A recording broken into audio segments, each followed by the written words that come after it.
When we're going through things and we have questions that we cannot get any answers to, one of the best things to do is to go to the Word of God that has been there for the test of time. Okay. So right now, I know there's a lot of difficulties going on in families. There's a lot of separation of sheep and the goat, and the Lord is definitely separating the wheat from the tare right now. So sometimes it's going to be hard to let go of things that you've been holding on to for whatever reason. But this is the time to choose.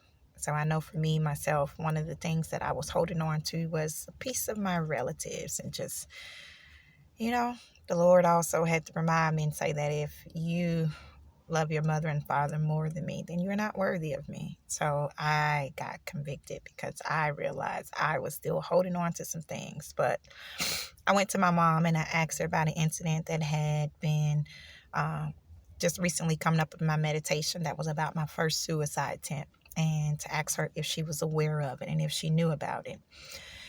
And though it has been over 21 years ago, or about 21 years ago, she let me know that she was not made aware of it, which kind of upset me because I was like, why would a person omit such important, pertinent information?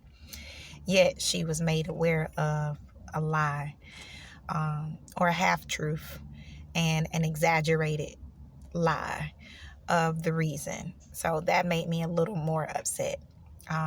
But then again, more so, I asked her, well, now that you know this information, what are you going to do about it? And she pretty much rejected the fact of that I was taking it serious or that it had happened, and kind of just brushed it off and said that I should too, or just take it to the Lord in prayer. All right. So what do you think I've been doing after all these years? So I realized that some of the issues that I had with her, she's still dealing with her own pain and her own troubles. And obviously, if she isn't willing to address an issue of life and death with her child, she must have something much more darker and dirtier that she wants to have covered up too, right? So here we are again, understanding the word with the Lord. He comes to bring a sword, to not come to bring peace on earth, but a sword of separation, and it comes to separate daughters from the mothers, and so forth and so forth.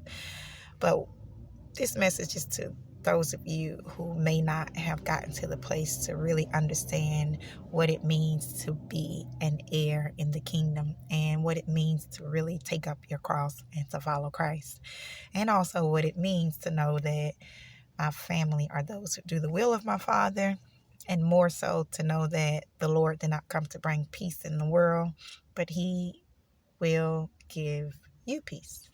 And the only way that you truly have peace is when you're really to allow the Lord to really be the leader of your life, really to allow Jesus to be in the driver's seat of your living experience. And sometimes that is very, very, very hard when we have such close relationship ties and bonds and chains and things that keep us bound to our family or our relatives, and for those who we have such emotional attachments to.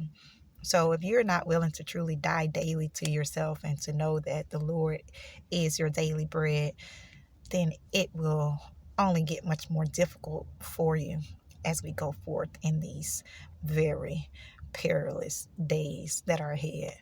So you need to have your emotional center intact in order to receive the fullness that the kingdom has for you. And that comes with a level of forgiveness for those. Father, forgive them, for they know not what they do.